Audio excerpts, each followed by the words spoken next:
For the record, my name is Eric Bremen. Thank you for having me. Mr. Co-Chairman and members of the committee, Senate and House staff, and other members of the community here present, it's an honor to be here with you today. I am here before you as a fellow American, in fact, a proud American by choice. The country where I was born, Venezuela, fell into the hands of special interests, leading to what we refer to here as big government and cronyism, which in turn inevitably led to socialism with vast loss of freedoms and well-being, particularly hurting those that are least fortunate. I rise here today in support of the Prosperity Zones Compact with a sense of urgency that comes from having lived firsthand the progression from a free democracy tilted to serving special interests to a totalitarian government imposing socialism at the tragic expense of individual liberty and prosperity, even till this day claiming that it's for the good of the people.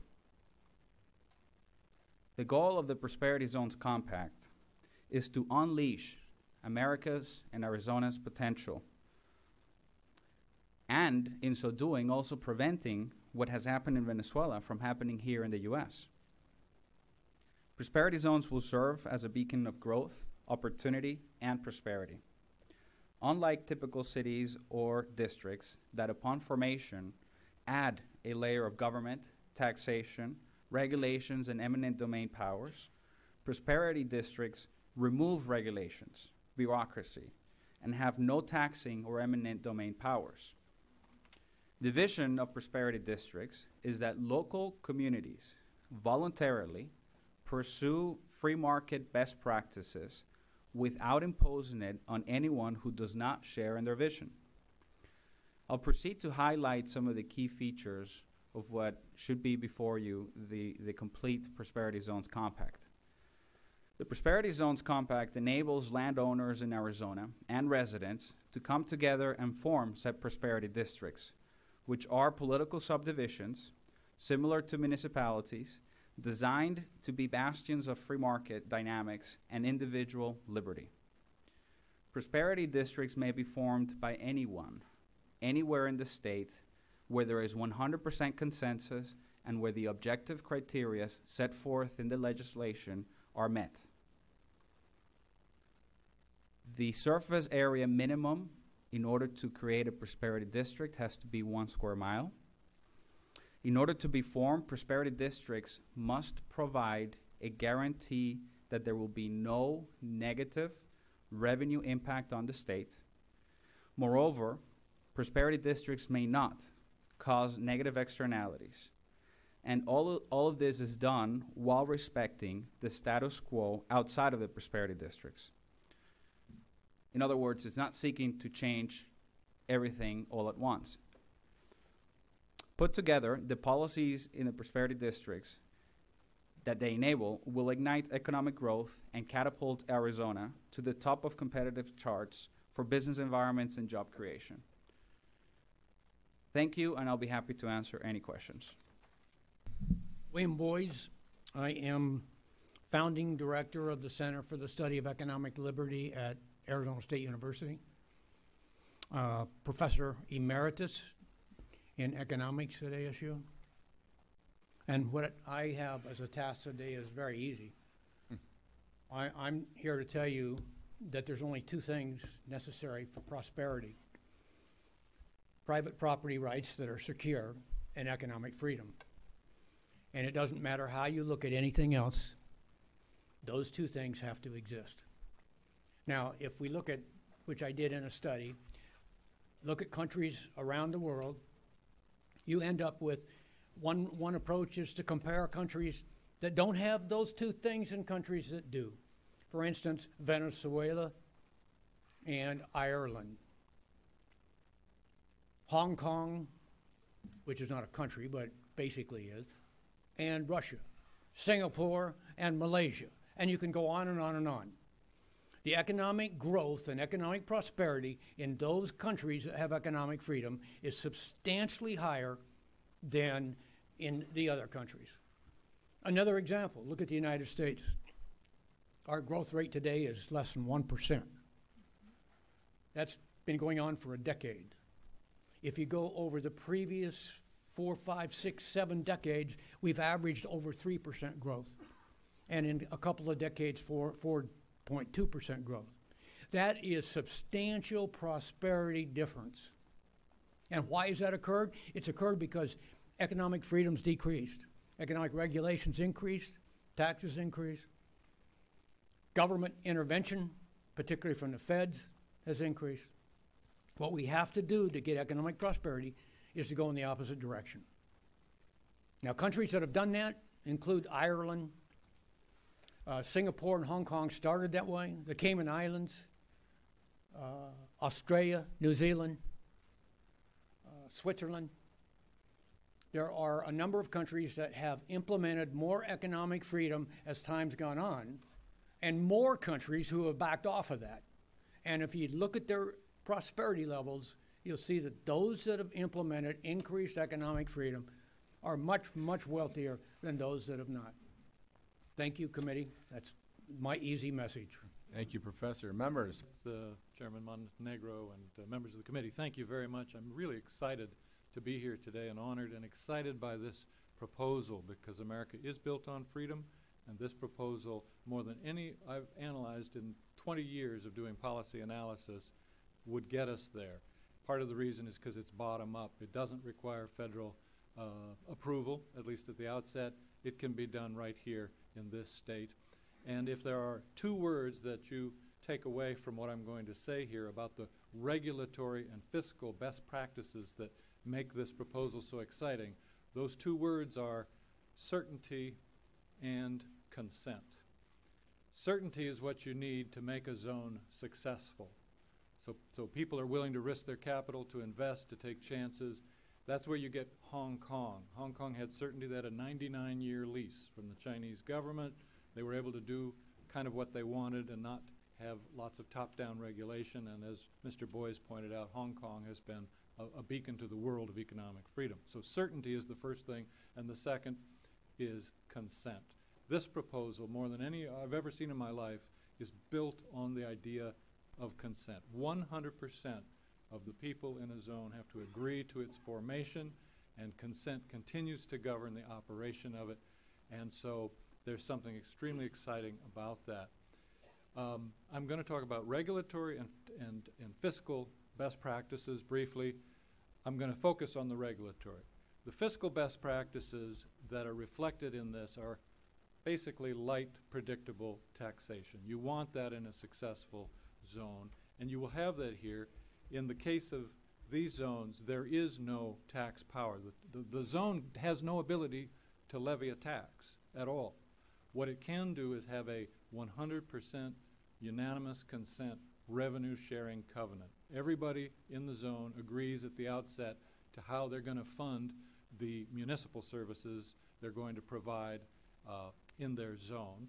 And in the compact, the default form of that revenue sharing covenant is a land value tax. This is just a model. They can take it or leave it. They can do something else. They can negotiate with the state and come up with their own special way of raising funds.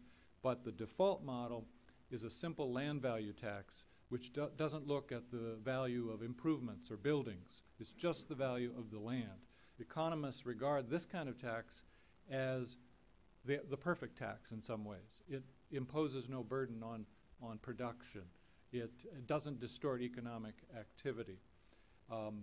It also has beneficial environmental effects. It tends to reverse sprawl, to cause infill of vacant lots in urban cores, and so on. Milton Friedman, who is no friend of taxes, described the simple land value tax as the least bad of all taxes. And that would be the default in the zones with consent.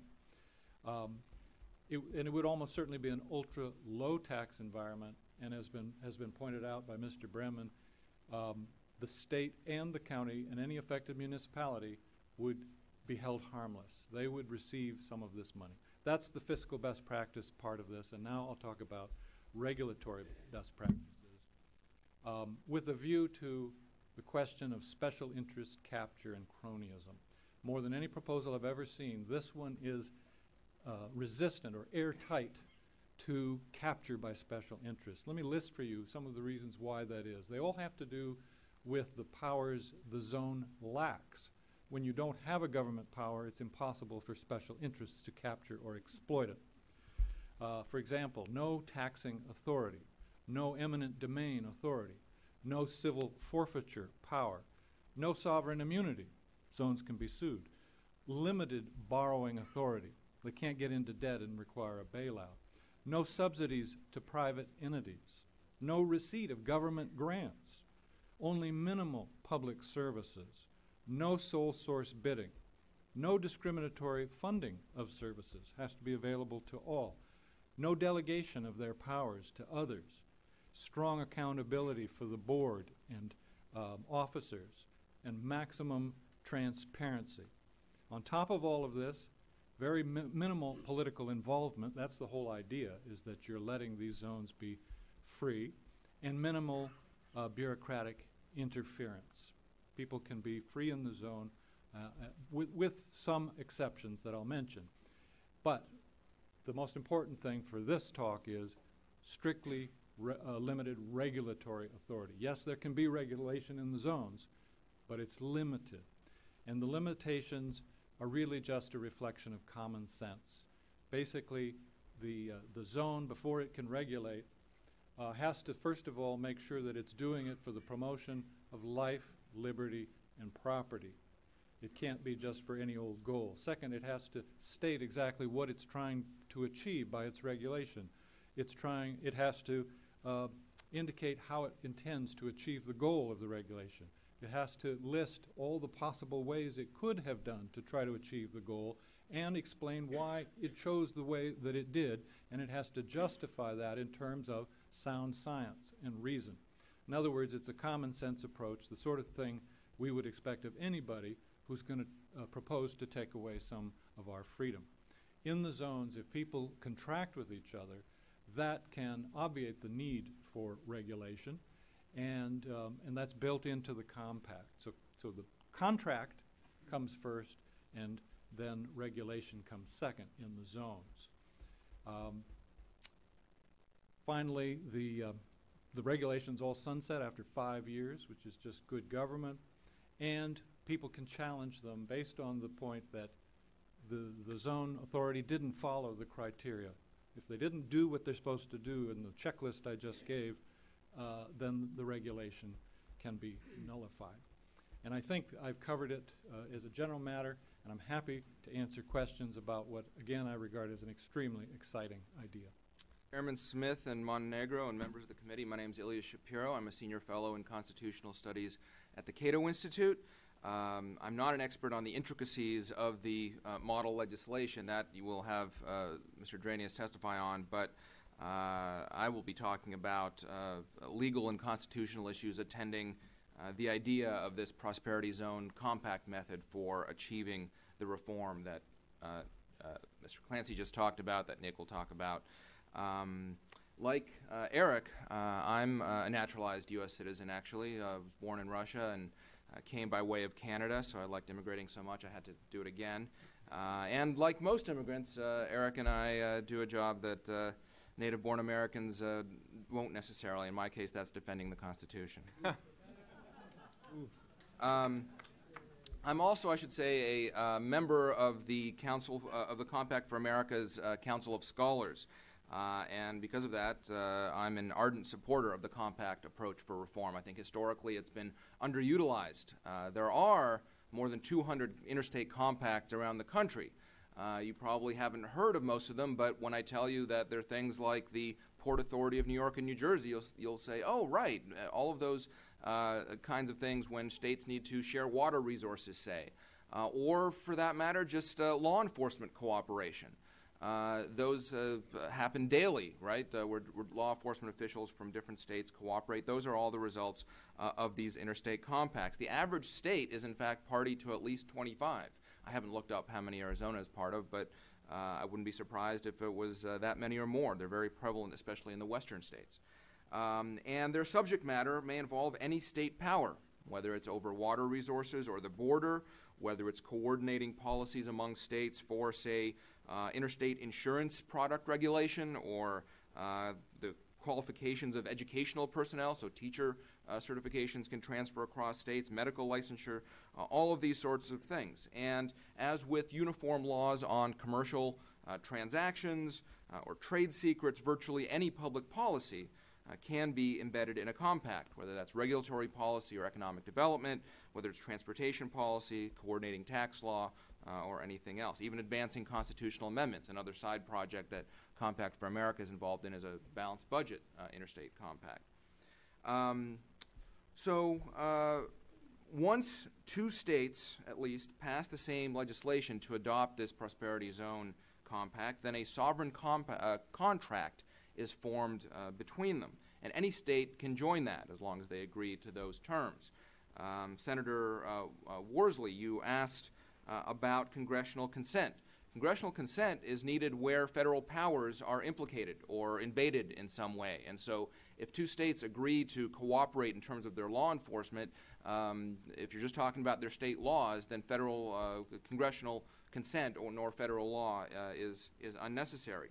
The Compact Clause, which Article 1, Section 10, the Supreme Court has held repeatedly, sweeps no more broadly than the needed federal supremacy to defend federal prerogatives in the exercise of delegated federal power. So again, states can agree amongst themselves to enforce each other's rules in various ways, and as long as they can't say, oh, and the EPA has no jurisdiction here. They can't do that without congressional consent. But they can certainly do whatever, coordinate their own agencies however they like.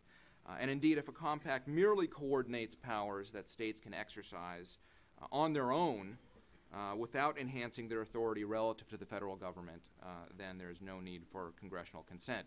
As has been mentioned, there already is congressional consent over some of the terms that would no doubt be part of the compact, that is, those that can be construed as enabling cooperative effort and mutual assistance in the prevention of crime and the enforcement of their respective criminal laws. There's a standing congressional consent for all of those sorts of criminal justice and cooperation rules. So to the extent that prosperity zones would have a punitive regulatory component of some kind, Congress has already consented to that. And finally, upgrading the Prosperity Zone Compact has been mentioned. That means if congressional consent is given, then the compact would be upgraded to the status of a federal law. That's what the Supreme Court considers interstate compacts. Again, interstate compacts have their own are their own legal institutions with binding authority between and among the states. But if Congress consents to them, then they have the same standing as federal law itself. The only known possible limit on this upgrade is if it receives congressional consent over an area that's not an appropriate area for federal legislation. But then we're back to the state sovereigns idea. If the federal government doesn't have authority over a given thing in the first place, then the states can do it without that congressional consent. There are no independent constitutional impediments that I can see to treating the Prosperity Zone Compact as the equivalent of federal law when it receives congressional consent. And once it comes into being, this compact would be a fully legal institution, an enforceable contract among state sovereigns that could be upgraded to the status of federal law upon congressional consent.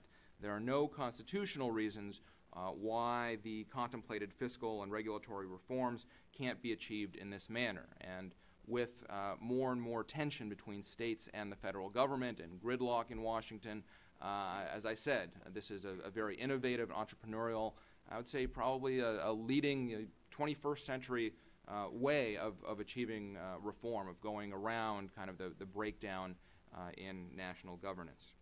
So thanks for that. For that time, I welcome your questions. Mr. Chairman, members of the committee, thank you so much for your time. My name is Nicholas Duranius. I'm President and Executive Director of Compact for America Educational Foundation. I have a long background here in Arizona. I used to be General Counsel of Goldwater Institute, Constitutional Policy Director. Before that, lawyer for many years. Don't hold it against me. A couple of quick points. I think we have to step back and realize the hand-wringing that is going over this, which is appropriate, is the kind of hand-wringing we should do anytime we've ever created a statute for one of the 45 special districts that exist. I mean, think about it. All of these other 45 special districts have taxing powers for the most part. They have eminent domain powers in some cases. They have new regulatory powers in some cases. Yet we've got a proliferation of them. And all this district does is create less government. It is based on a presumption of freedom. And I think that we should be cognizant of how comfortable, crazily comfortable we are with expanding the growth of government at the local level. And that should be disconcerting. Because all that this district does is hit a reset button to restore the baseline of the Constitution, to restore the baseline of the common law of contracts and property and torts, to restore malum in se criminal law, evil intention criminal laws, and then put the burden on those who claim we have good regulations to justify them. If this the Boll-Weevil regulation makes sense, this compact is designed to tailor it back in. But the burden in our system of limited government and freedom should be on those who want to restrict our freedom. If there are some good regulations that have evolved, and I think that there are, and we've already contemplated tailoring some in the model legislation, bring them back in. But let's not shift the burden to people arguing for freedom and less government. We never do that when we grow government. So, but then again, I will accept that burden. So going back to a couple of the questions, the local tailoring question. There's actually a statewide tailoring provision that we've been discussing with perfect clarity, I think. And the basic idea is that states can preserve as much of the status quo as they want. And within certain categories, there's certain things they can't do, which is, put a tailoring provision that says the mayor of Tucson gets a zone. That's not permitted, right? But for outside of certain anti-cronyist limitations, you can tailor as much of the status quo back in at a statewide level, okay? Now, we've talked about how you can form zones outside of cities freely without anyone else's approval or rejection other than the governor and the presiding officers of the legislature as ministerial agents. Then we talked about how you can create zones inside of cities, but that it requires consent of the city or a local law. Now, here's where you have another interesting option. Inside of cities, the local law that could be passed to bring in the possibility of creating zones inside of cities can allow for further tailoring in that city. So each city could further designate, with certain anti-cronyist limitations, specific ways in which the zone would be further limited inside of that city. And the justification for the two, the difference between the outside of the city, inside of the city dynamic, is that inside the city, people have already consented to governance by local representatives. Inside of cities, generally you're dealing with more density, you're dealing with a lot more expectations, a lot more externality potentials than if you're out in a green field in northern Yuma County. And so it makes sense to divide those lines. So that may be the distinction that was somewhat confusing before as to statewide tailoring that applies in every zone everywhere, and then the degree of tailoring that can happen if a city opts in voluntarily. Or county. Well, there's also, in the default language, we do not currently have county opt-in. We deliberately omitted that because one of the concerns we have is if you have county-wide opt-in, that really means you can never have a frictionless opt-in anywhere. You'll always have to go through some governmental body. We're not yet convinced that there won't be problems politically that would prevent the zones from ever being created in the counties, but if we had those assurances as we discussed this with stakeholders, then maybe that would be something we'd be interested in doing. But right now, we do want there to be some frictionless way to form a zone somewhere. And the benefit is this, though. The 100% consensus requirement pretty much guarantees you're not going to have more than 20 people, right? As Senator Worsley pointed out, it's going to create an environment where you are self-selecting in a county, in an area that's very low density, very low potential for externalities, and therefore really not a whole lot of reason not to let them do what they want. And so that's the initial policy justification. We need to have some frictionless place where you can create these zones, but inside cities you're dealing with higher densities, higher externalities, higher expectations, more complexity. and so you want to have a degree of local opt-in. And so, Nick, so my question that I think I broached earlier to somebody was, let's say I'm my own zone. I've got a square mile somewhere, and I'm rolling my business the way I want to do it. How do you stop admission from further zone members? So if somebody says, I want to buy that piece of land right next to you and I want to be in your zone, is that my decision? Is that the county's decision? How do you? Well, Mr. Chairman, members of the committee, that is a potential problem. There could be folks who try to opt into a zone that have malice in their heart. What's interesting is when you form the zone, one of the things that goes into the petition that goes to the governor is your zone charter. Your basic governing document has to be outlined in that petition. Now, the governor and the presiding officers don't get to judge whether it's a good charter or not, but if you're a group of people that had this concern, you could easily put language, you could develop language in your charter to flush out who the mole might be in your group. In terms of who might later join it and become just sort of a complainer that says there's externalities everywhere, there's a shadow on my land and I want to sue over that. The benefit of the zone process is if you do form a compact, it does create an ADR process, an alternative dispute resolution process. The Supreme Court in New Mexico versus Texas said they would defer to compact-based alternative dispute resolution.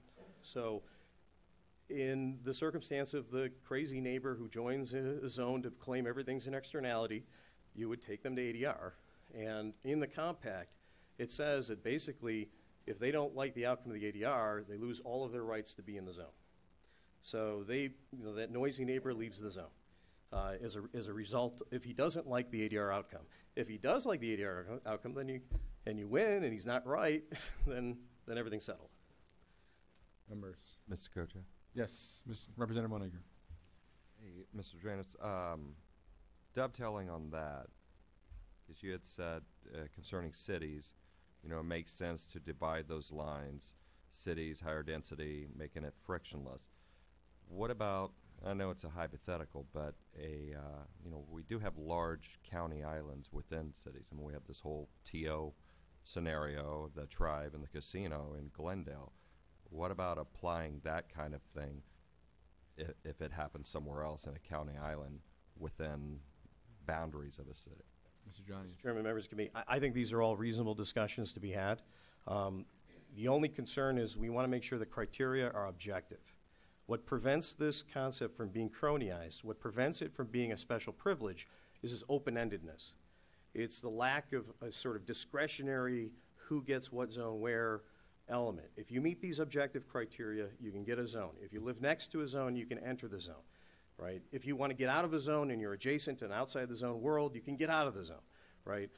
We have to maintain that objective criteria because we've seen in all these special economic zones, if they've ever tried in the past, empowerment zones, everything else, they all end up in a place where cronies capture them because there's discretion involved. So however we get at that issue, if we can find objective criteria that can't be gamed, I'm open to that discussion. What we've discovered is very hard to do that.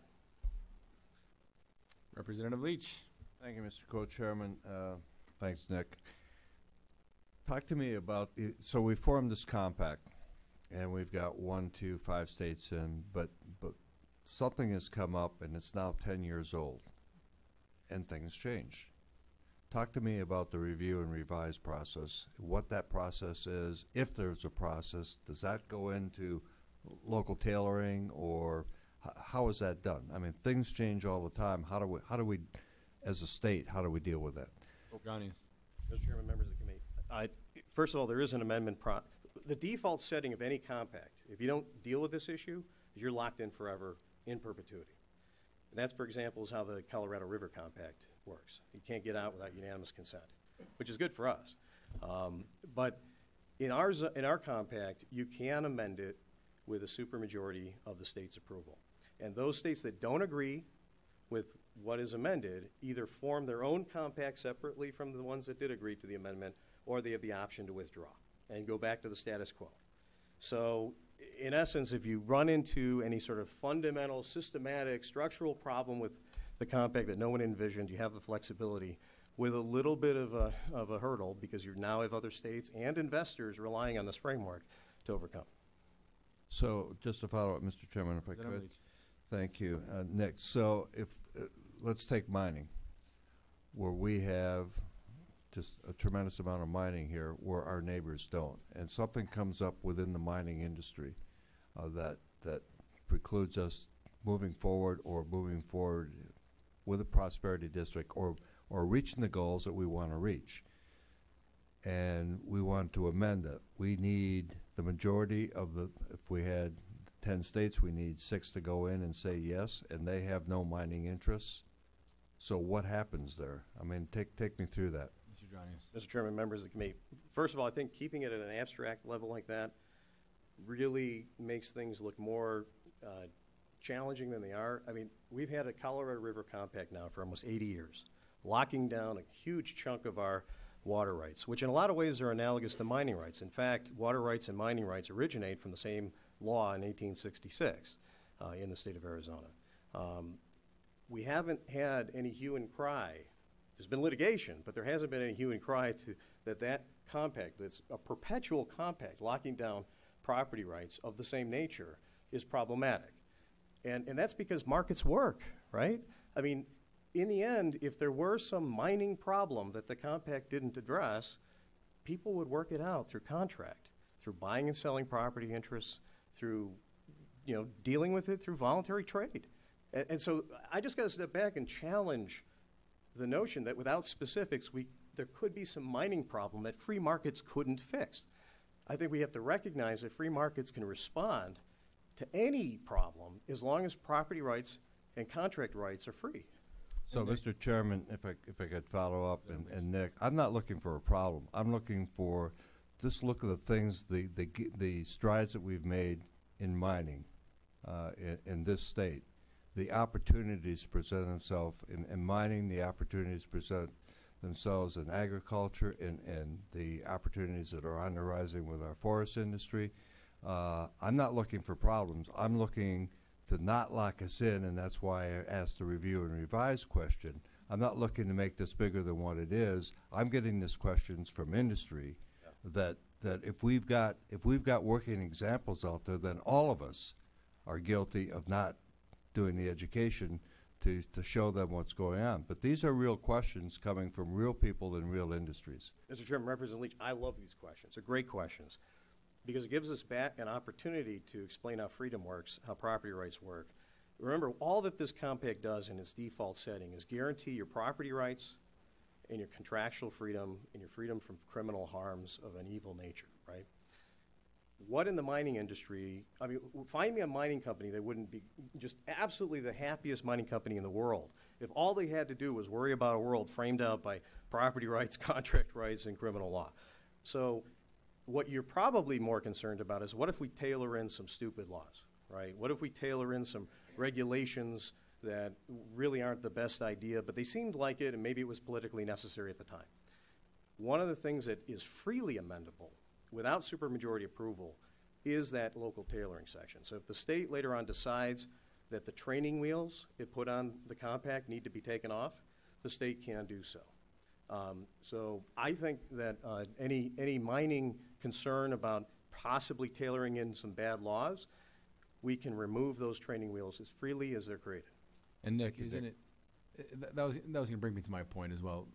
I think that falls under the local tailoring menu option. So if Texas is in, I'm sure Texas has a whole lot of issues with oil and drilling, and that does not affect Arizona. But that's going to come into the local tailoring. In my opinion, your boilerplate underlying language is going to be the most libertarious, freedom-sounding language that you can probably come up with. But each state and their special interests, whether it's forestry, mining, oil, whatever it is that's going to be in the local section. The local section we can tailor. And I think Mr. Leish's point was, well, do I need a consensus, a majority of the states? No, because that is your local state that will be driving that local section. The boilerplate, the underlying section, if something were to change in that underlying section, then you need a consensus or a majority of the states. But that underlying section, I'm going to gather, is going to be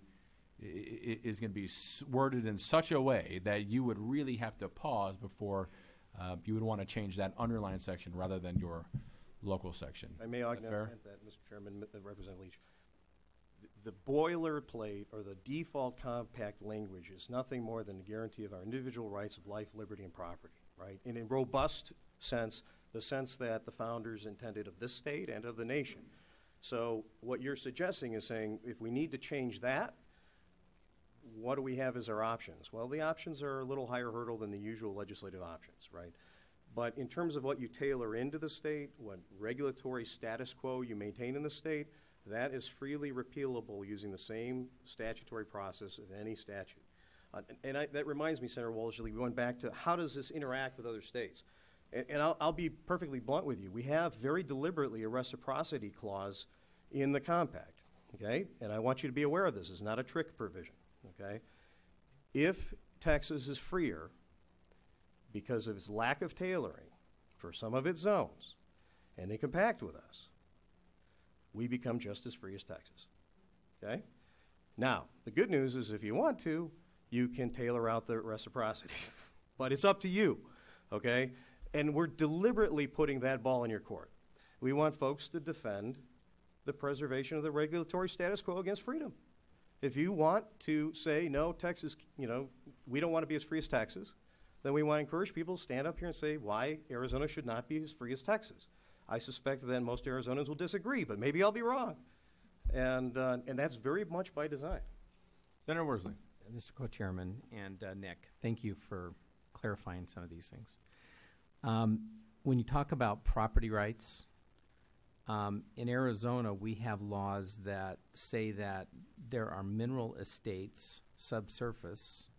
We have surface estates, and most of us, when we buy a lot in a home, we buy the surface estate, and we understand that the subsurface rights are reserved to someone else, maybe Phelps Dodge or someone else, because they think there's copper down there somewhere. And then one might argue that there's air rights, okay? So when you take a 1 square mile property and say, we're going to form a prosperity district, and I own all the land, and I go, I'm going to form this, I may have, in the subsurface, I may have property rights owners who own the copper, a different group that might own the helium, a different group that owns the water, a different group that owns the rest of the things that are there. Somebody might own the sand and gravel rights that has a sand and rock business around. And so when you say unanimity of property rights owners, I assume you mean in all of the sense, surface, subsurface, water, minerals, air rights, etc. Mr. Chairman, members of the committee, the term we use is it has to be unencumbered land. And all of those different estates do represent a dimension of encumbrance on the land to the extent that they have a physical location tied to the land. So the short answer is if you don't have all of the interests in that land, so that it's unencumbered, then you don't have yet the consensus you need to form the zone. However, if you do, it does say if you can get the consent of those who have interests, then that can substitute.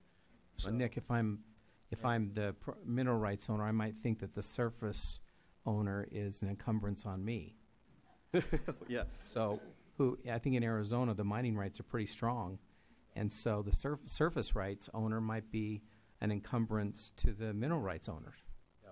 Well, if the language isn't capturing that concept adequately, I think it is. But if it isn't, okay, we'll make sure that there is 100% consensus. I mean, folks, this has been a really hard decision for us as a policy matter as to whether or not to require 100% consensus of all the property owners and all the residents.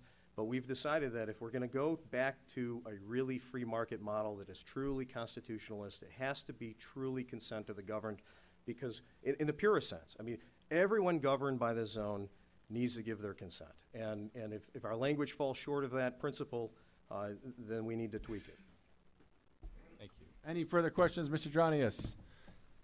But could you please respond just in a brief moment, because we have two other speakers, to Mr. McCarthy's largest point about inequitable tax for some businesses? Go. Mr. Chairman, members of the committee, I just have to observe the irony that Mr. McCarthy probably has not fought the formation of the incorporation statute or the formation of new cities or the formation of new districts as hard as he's fighting something that actually removes layers of government.